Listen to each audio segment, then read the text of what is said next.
Ang napakagandang umaga po sa ating lahat mga kapwa ko ka-farmers from Luzon, Visayas at Mindanao. Okay, so sa umagang ito mga kapwa ko ka-farmers, no? Share ko lang lalo na sa mga kapwa ko nagtatanim ng mga mais. Okay. Share ko lang sa inyo mga kapwa ko ka-farmers, no? Sobrang ganda po ng mais na to. Ito po si Pioneer, no, Pioneer, no? Yung bagong variety ng Pioneer.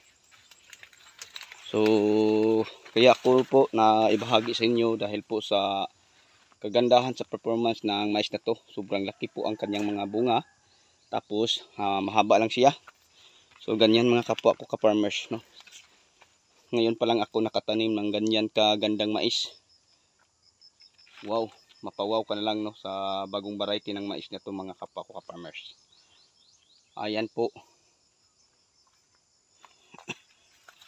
So tingnan nyo, sobrang laki po ang mga ano po.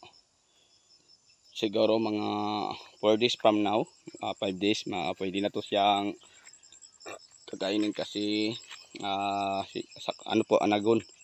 Tamang harvest, edad na po siya na pwede natin i-harvest. So ganyan din kakapal mga kapwa ko kamais. Sobrang laki po, no? So ito po. So hindi pa po to marami sa market na yung variety na to na mais mga kapwa ko ka-farmers. So kung tingnan natin, sobrang laki, no, ang mga bunga na to ng mais. So ito po ang planting distance sa pagtanim ng mais. Ayan.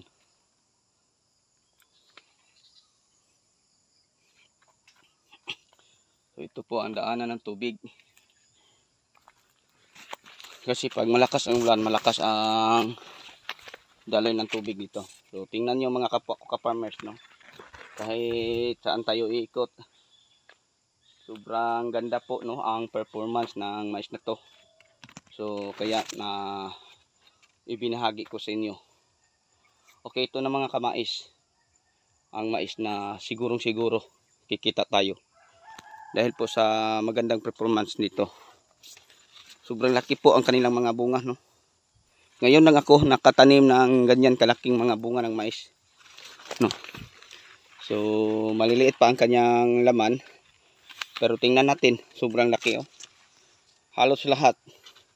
Ngayon ko lang po nakasubok ng ganyan kaganyan, no? So nako.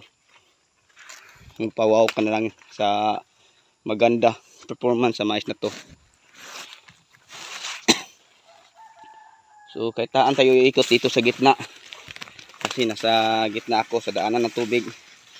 Kasi pag dyan ako dumaan, sobrang kapal. So kaya nga dito na lang ako.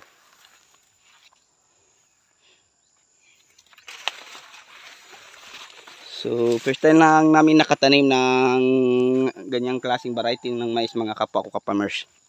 So ang variety, no, ulitin ko, ito po si Pioneer.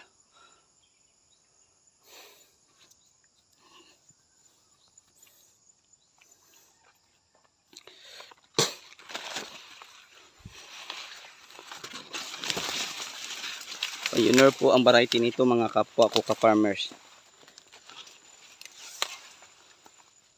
So tingnan natin, no, mapawaw ka na lang sa ano po, ganda ng bunga nito. So ganyan din kakapal mga kapwa ko ka-farmers, no, ang gitna. So kung sisilipin natin sa lalim, ito po ang planting distance niya. Mga nasa mga 10 to 12 inches siguro ang planting distance nito. So ganyan din siya kakapal, no? Kahit sobrang kapal po niya mga kapwa ko ka-farmers, kung tingnan po nyo, sobrang laki pa rin ang mga bunga. O tingnan nyo, so ilang puno na ang magkatabi, tapos tingnan nyo di sa itaas, sobrang laki pa rin ang kanyang mga bunga. So share ko lang, ngayon ko lang po nakasubok ng ganitong variety na mais na itatanim dito sa aking bukirin. So kahit saan tayo umikot, sobrang ganda po ang kanyang performance. Yan. So pinasok ko ang gitna para masilip ko. So yung ano natin mga kapwa ko ka-farmers, pagbubod natin ng dalawang application sa fertilizer, hindi po nila nakakain. So tingnan nyo. Dyan pa. Hindi nalulusaw kasi wala na pong ulan dito sa aming probinsya, sa Zamboanga del Sur. So yun po, no, ang maibahagi ko sa inyo. Okay, sana po may natutunan po kayo, no, sa variety na to. So see you next vlog mga kapwa ko ka farmers na nagtatanom ng mais.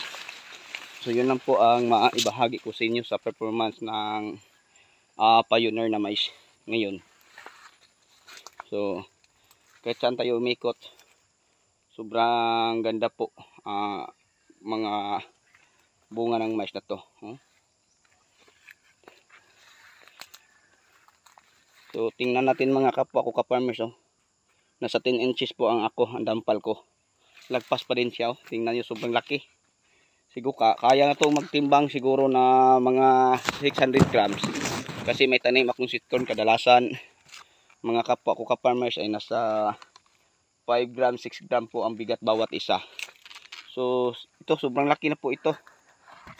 Siguro lagpas po ito sa kalahating kilo bawat isa. Tingnan nyo. Mapawaw ka na lang sa ganda ng performance ng mais na to. Okay, so sa inyong lahat, hanggang dito na lang. Maraming salamat po. God bless at mabuhay po tayong lahat. Bye bye po.